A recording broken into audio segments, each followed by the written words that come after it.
हम लोग कंटिन्यू करते हैं। हम लोग देख रहे थे कि केमिकल इक्वेशंस क्या होती हैं, व्हाट आर केमिकल इक्वेशंस। और जब हम लोग केमिकल इक्वेशंस देख रहे थे तो हमें कुछ चीजें पता चली जिनको हम लोग फिर से रिकॉल करते हैं। ठीक है, अब ये केमिकल इक्वेशंस क्या होती हैं कि जैसे हम लोग कोई प्रोसेस करते, जैसे इक्वेशन लिखी जाती है मैथ की ना, कि जैसे x प्लस वाई, या और सिंपल लें 2 + 3 = 5, जैसे ये इक्वेशन लिखी जाती है वैसे ही हमारे केमिस्ट्री सब्जेक्ट की भी इक्वेशन लिखी जाती है। कैसे, एक और एग्जांपल लेते हैं। जैसे कोई रेसिपी है फूड सब्सटेंस की, फूड सब्सटेंस कोई बन रहा है, मतलब पोटैटो है, अनियन है, टोमेटो है, इन सबको ऐड करके हम लोग कोई वेजिटेबल बनाते, सब्जी बनाते हैं। तो इसकी भी एक इक्वेशन लिखी जा सकती है ना, कि potato plus onion plus tomato plus मसाले प्लस नमक = सब्जी। बस वैसे ही यहां पर भी है। हमने स्टडी किया कि बेरियम क्लोराइड और सल्फ्यूरिक एसिड, बेरियम क्लोराइड जिसका फॉर्मूला होता है BaCl2 और सल्फ्यूरिक एसिड होता है जिसका फॉर्मूला होता है H2SO4।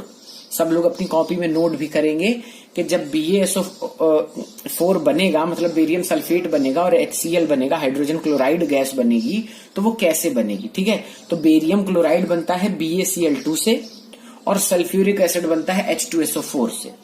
ठीक है, मतलब फॉर्मूला होता है।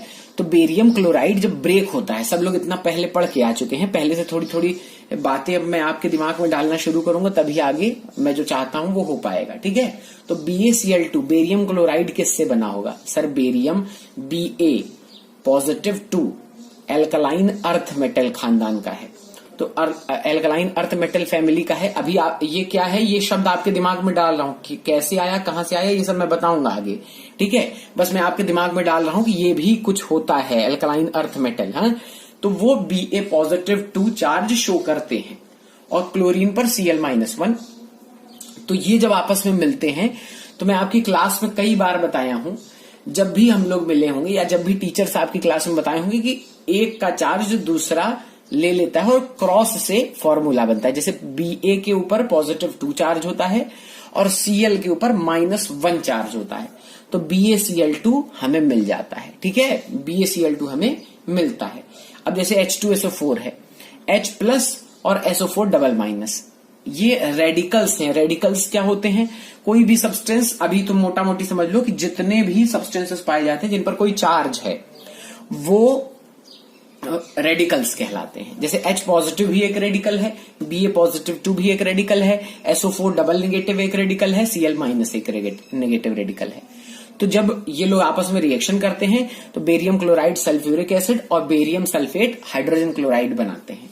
तो बस एकदम उसी तरह ये बात हम लोग शायद लास्ट वीडियो में कर चुके हैं, और नहीं किए हैं तो ध्यान रखिए कि जो भी हम लोग रिएक्टेंट्स लेते हैं, ठीक है, जो रिएक्शन में पार्टिसिपेट करता है, जो प्रोडक्ट बनाता है, ठीक है, इंग्रेडिएंट्स जिसे कह सकते हैं, तो वो हम लोग लेफ्ट साइड रखते हैं और जितनी चीजें आपस में हैं उन सबको एडिशन के साइन से लिख देते हैं।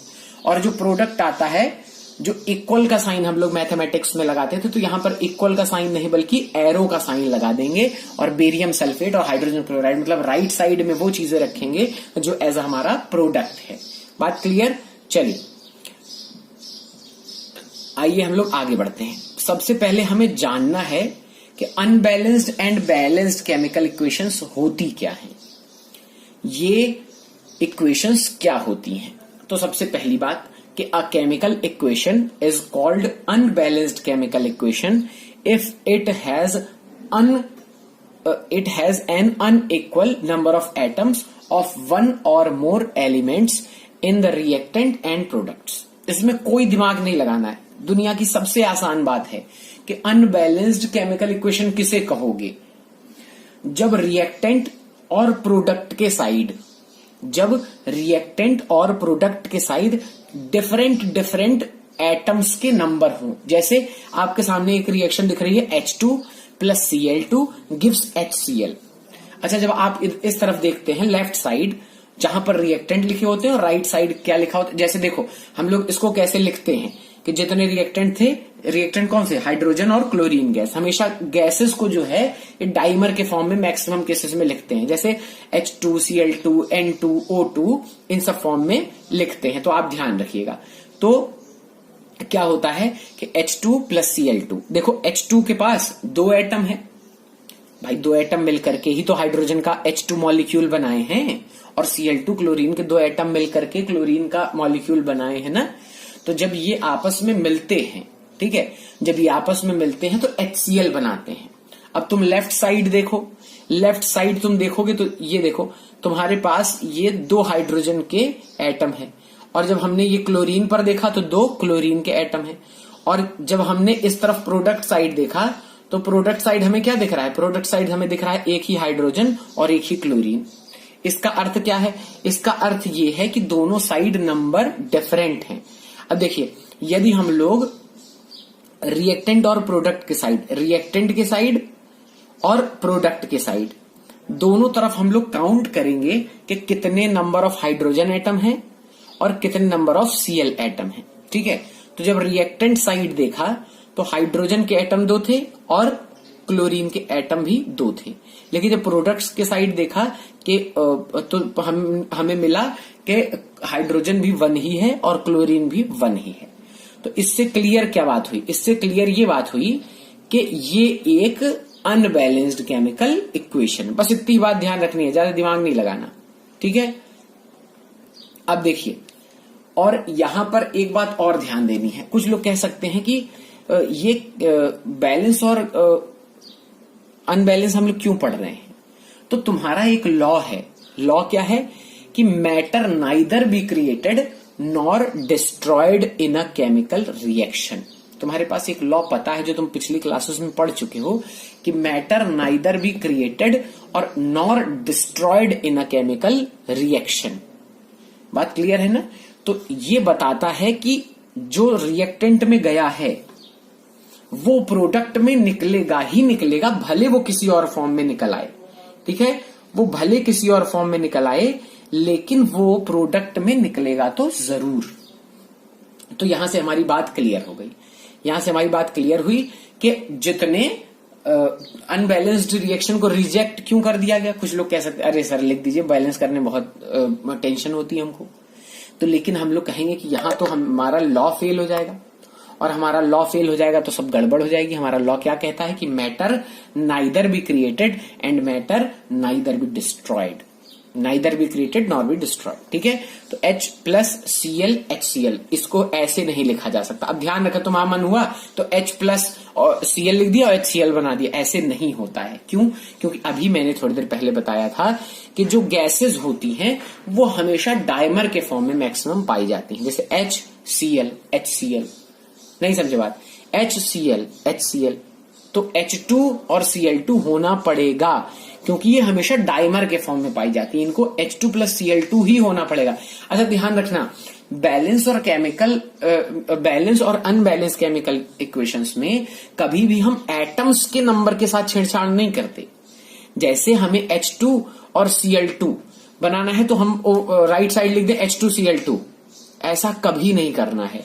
कभी भी हम मॉलिक्यूलर फॉर्मूले के साथ कभी भी छेड़छाड़ नहीं करेंगे, जो करेंगे उनके कोफिशिएंट में करेंगे। जैसे 2HCl लिख दिया, 2H2 लिख दिया, 2Cl2 लिख दिया, लेकिन कभी हम लोग उनके कंपोजिशन के साथ छेड़छाड़ नहीं करेंगे। और बैलेंस्ड केमिकल इक्वेशन क्या होती है कि a balanced chemical equation is the chemical equation that has an equal number of atoms of different element in the reactant and product.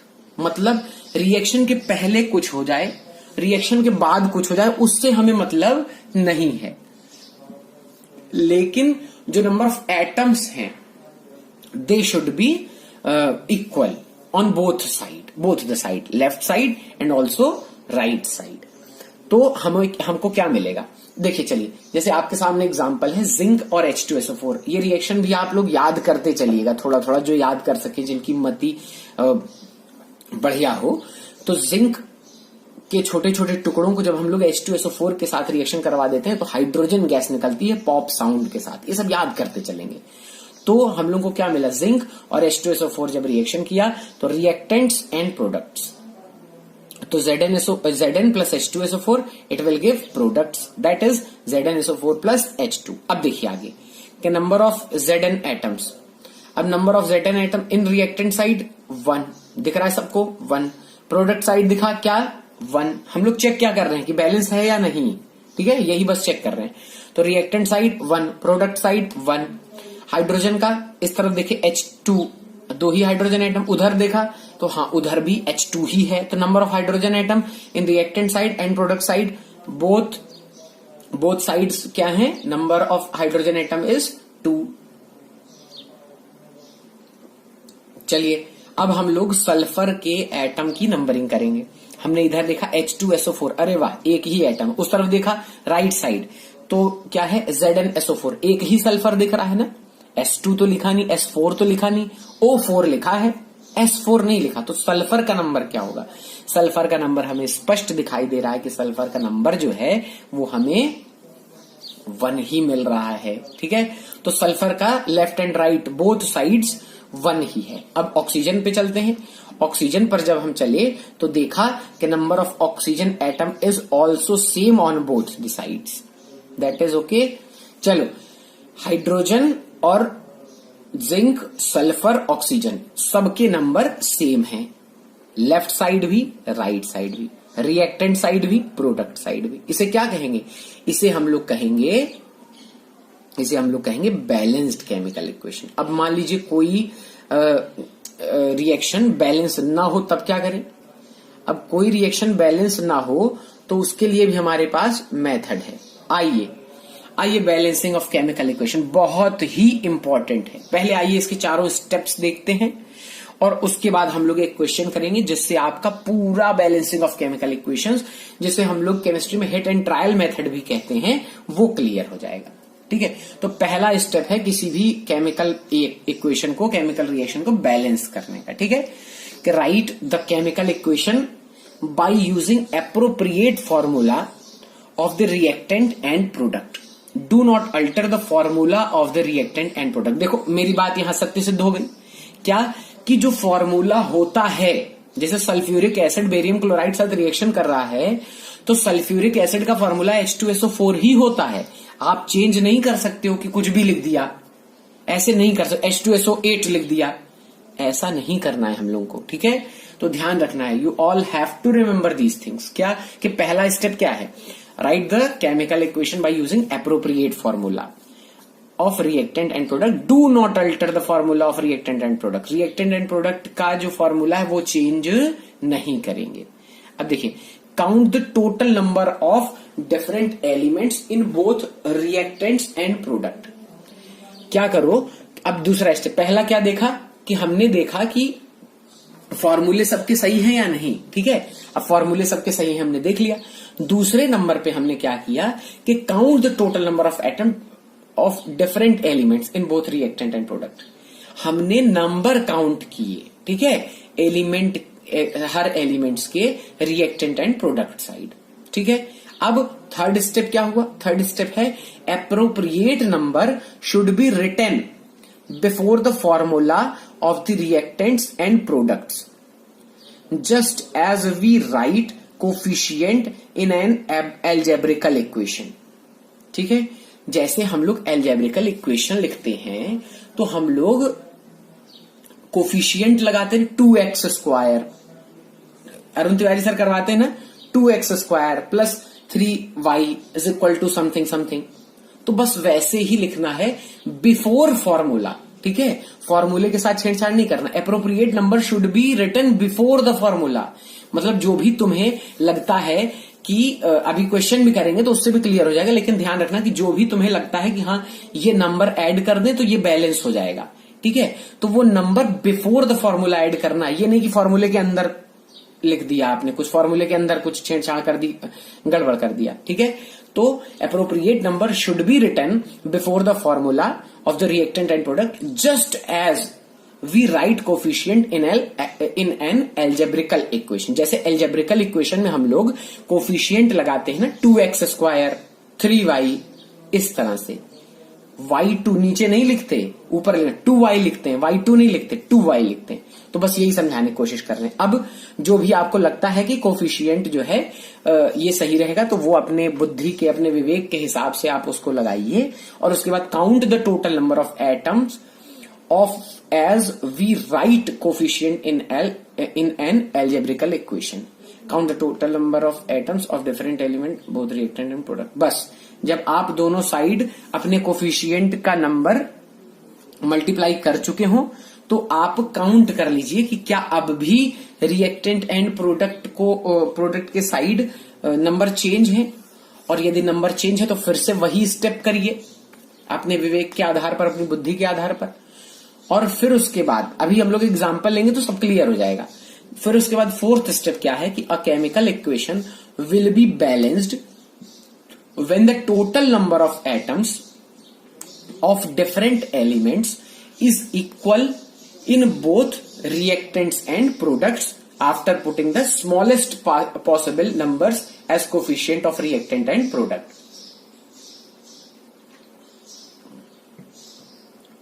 कहने का क्या अर्थ है? कहने का अर्थ ये है कि हम लोग स्मॉलेस्ट पॉसिबल नंबर करेंगे, ठीक है, जो पॉसिबल स्मॉलेस्ट हो उसको हम लोग मल्टीप्लाई करते हैं, कोफिशिएंट के रूप में रखते हैं, सॉरी, और उसको फिर से हम काउंट करते हैं और देखते हैं कि इक्वेशन बैलेंस है या नहीं। अगेन अगेन करते जाते हैं और लास्ट में हमें मिलता है कि हाँ ये इक्वेशन बैलेंस है।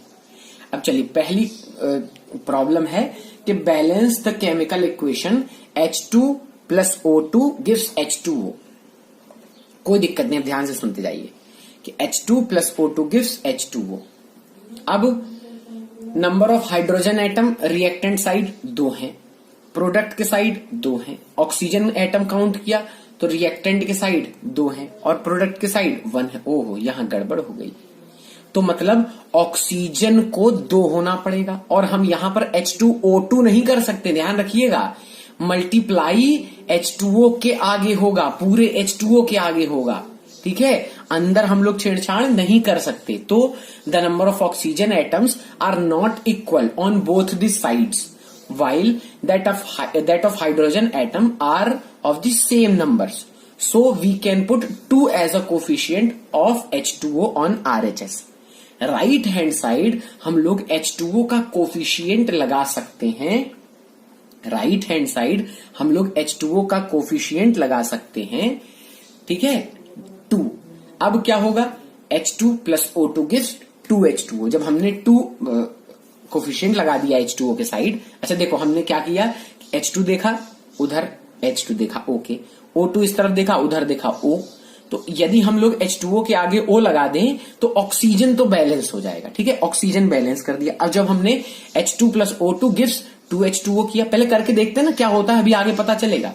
तो H2 + O2 गिव्स 2H2O। तो हमने रिएक्टेंट साइड देखा, प्रोडक्ट साइड देखा।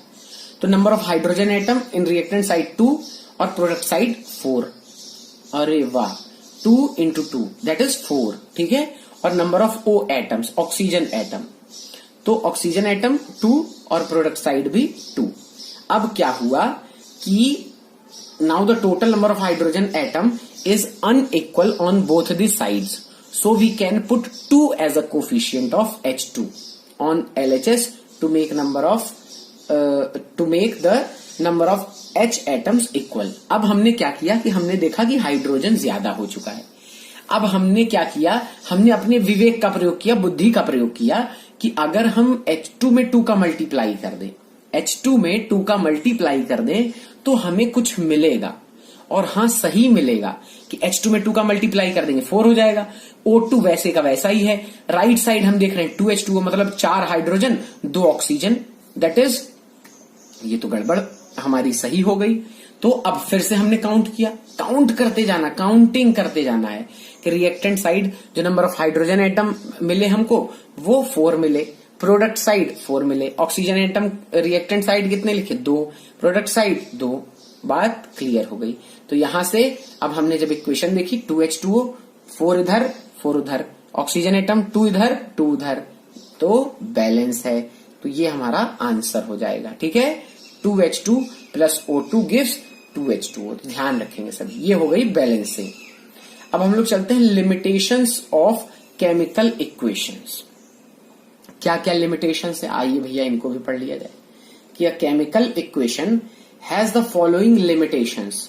अ chemical equation does not indicate the physical state of the substance, reactants and products.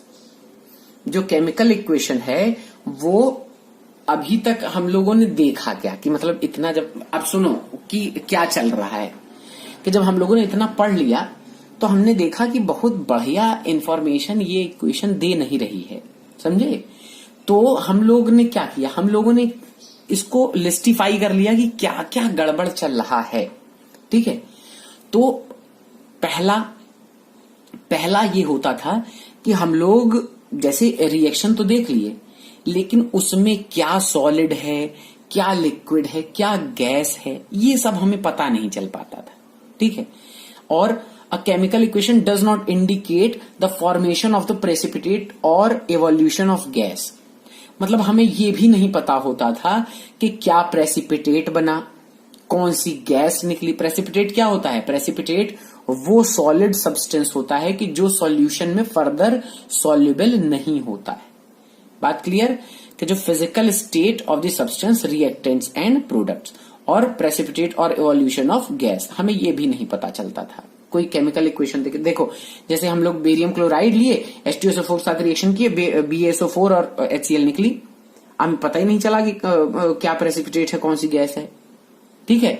तो ध्यान रखना, ये भी हमें पता होना चाहिए। अब उसी तरफ चल रहे हैं हम लोग, ठीक है। अब तीसरी जो प्रॉब्लम थी हमारी कि a chemical equation does not indicate about the heat evolution और एब्जॉर्प्शन। मतलब रिएक्शन देख के नहीं पता चल पाता था कि इसमें हीट एब्जॉर्ब हो रही है या इवॉल्व हो रही है। तो हमें ये बात भी ध्यान रखनी थी कहीं ना कहीं कि हमें ये भी करना है। हमें क्या करना है कि हमें इन सब चीजों का, जो तीनों पॉइंट्स हैं, ये चीजें पता चलती रहें ना, ये चीजें पता चलती रहें कि हम लोग इसको कैसे मोर इन्फॉर्मेटिव बना सकते हैं। तो यहां से हमारे पास एक नई हेडिंग मिली कि making a chemical equation more informative. अब आइए मोर इन्फॉर्मेटिव बनाते हैं। कैसे, कि बाई इंडिकेटिंग, अब देखो मोर इन्फॉर्मेटिव बनाना है, उसका पहला स्टेप हमारे पास है कि by indicating the physical state of reactants and products. हम लोगों ने अब नियम बनाया। क्या नियम बनाया, कि जब भी केमिकल इक्वेशन लिखेंगे तो जो सब्सटेंस सॉलिड होता है उसके ब्रैकेट में हम स्मॉल s लिख देंगे, जो सब्सटेंस लिक्विड स्टेट में रिएक्शन में पार्टिसिपेट कर रहा है उसको हम लोग स्मॉल l उसके ब्रैकेट में लिख देंगे उसके बाद फॉर्मूले के बगल में, और जो सब्सटेंस गैसियस फॉर्म में रिएक्शन में पार्टिसिपेट कर ले रहे हैं उनके ब्रैकेट में g लिख देंगे, स्मॉल g। और मान लीजिए एक्वस सॉल्यूशन हो, एक्वस सॉल्यूशन मतलब ऐसा कोई भी सॉल्यूशन जो कि पानी, ऐसा कोई भी सब्सटेंस जो कि पानी में घोल दिया गया हो। जैसे नमक को पानी में घोल दोगे तो उसको कहोगे aqueous solution of salt, sugar को वाटर में घोल दोगे तो क्या कहोगे कि it is a aqueous solution of sugar. तो ये होता है एक्वस सॉल्यूशन। किसी भी चीज को पानी में घोल दीजिए तो वो aqueous solution of that substance हो जाता है। तो aqueous solution that is solution made in water. वो जब ऐसी सिचुएशंस रहे तो हम लोग ब्रैकेट में लिखेंगे AQ, दोनों स्मॉल में, ठीक है। अब फॉर एग्जाम्पल लेते हैं। फॉर एग्जाम्पल आपके पास है, फॉर एग्जाम्पल है CH4 plus O2 gives CO2 और H2O। ये सबको पता है, बहुत पुरानी रिएक्शन है कि मीथेन जब ऑक्सीजन के साथ रिएक्शन करते हैं तो कार्बन डाइऑक्साइड और वाटर निकालती है। अब क्या हो रहा है, अब हमें इसे और इंफॉर्मेटिव बनाना है। तो जब रिएक्शन होती है तो हम लोग उस रिएक्शन के सब्सटेंसेस के, इंग्रेडिएंट्स के या रिएक्टेंट या प्रोडक्ट के हर इंग्रेडिएंट के ब्रैकेट में उसका स्टेट लिख देते हैं। जैसे मीथेन, अभी तो आपको पता है, बाकी हम लोग प्रैक्टिकल के आधार पर लिखते हैं, ठीक है। तो हम लोग मीथेन जो कि गैस है तो ब्रैकेट में हमने गैस लिख दिया। O2 इज ऑल्सो गैस, उसके ब्रैकेट में गैस लिख दिया। प्रोडक्ट आया CO2, वो भी गैस है, हमने ब्रैकेट में G लिख दिया। और जो H2O है वो लिक्विड फॉर्म में है। अब लिक्विड फॉर्म में है तो हमने उसको क्या किया, ब्रैकेट में L लिख दिया। बात सबको क्लियर है? चलिए अब देखो ऊपर वाली और नीचे वाली दोनों को कंपैरिजन करो। दोनों रिएक्शंस को, दोनों इक्वेशंस को आप कंपैरिजन करोगे जब, तो आप ये पाओगे कि ये दोनों से पहली वाली कम इंफॉर्मेटिव थी और दूसरी वाली ज्यादा इंफॉर्मेटिव है। मतलब दूसरी वाली चीज जो बनी हुई है, दूसरी वाली इक्वेशन जो बनी हुई है, वो ज्यादा इंफॉर्मेशन हमें दे रही है रिएक्शन के बारे में। अब एक और पॉइंट है कि in some chemical reaction a precipitate is formed. तो जब प्रेसिपिटेट फॉर्म हो जाता है, प्रेसिपिटेट बताया ना कि एक ऐसा सब्सटेंस फॉर्म होता है जो कि फर्दर सॉल्यूशन में सॉल्युबल नहीं होता है। तो यहां पर जैसे बेरियम क्लोराइड और सल्फ्यूरिक एसिड की रिएक्शन करते हैं, तो बेरियम सल्फेट जो BaSO4 बनता है, BaCl2 plus H2SO4 gives BaSO4 plus HCl। तो ये जो BaSO4 होता है, ये एक व्हाइट PPT होता है। व्हाइट PPT मतलब एक व्हाइट कलर का ऐसा सॉलिड सब्सटेंस बन जाता है बेरियम क्लोराइड और सल्फ्यूरिक एसिड की रिएक्शन के दौरान, कि इसको हम लोग व्हाइट कलर का कहते हैं और सॉलिड सब्सटेंस का बन जाता है। और फर्दर ये मतलब आगे ये सॉल्युबल नहीं होता है सॉल्यूशन में। मतलब भाई सब कुछ एक्वस है। देखो BaCl2 ब्रैकेट में एक्वस मतलब पानी में है, H2SO4 एक्वस मतलब ये भी पानी में है, डाइल्यूटेड है। तो अब ये दोनों रिएक्टेंट हैं और प्रोडक्ट मिला BaSO4 जो कि सॉलिड है और बेरियम सल्फेट है। ठीक है, अब BaSO4 जो बनेगा वो सॉलिड बनेगा, तो भाई वाटर का कंटेंट तो हट नहीं जाएगा। तो वाटर के कंटेंट के अंदर BaSO4 फॉर्म हो रहा है, मतलब सॉल्यूशन में BaSO4 फॉर्म हो रहा है, और ये व्हाइट कलर का सब्सटेंस है और ये फर्दर सॉल्युबल नहीं होता है। तो BaSO4 सॉल्युबल नहीं है और HCl गैस हमें मिल रही है। तो अब देखो BaSO4 के नीचे क्या लिख दिया, व्हाइट PPT।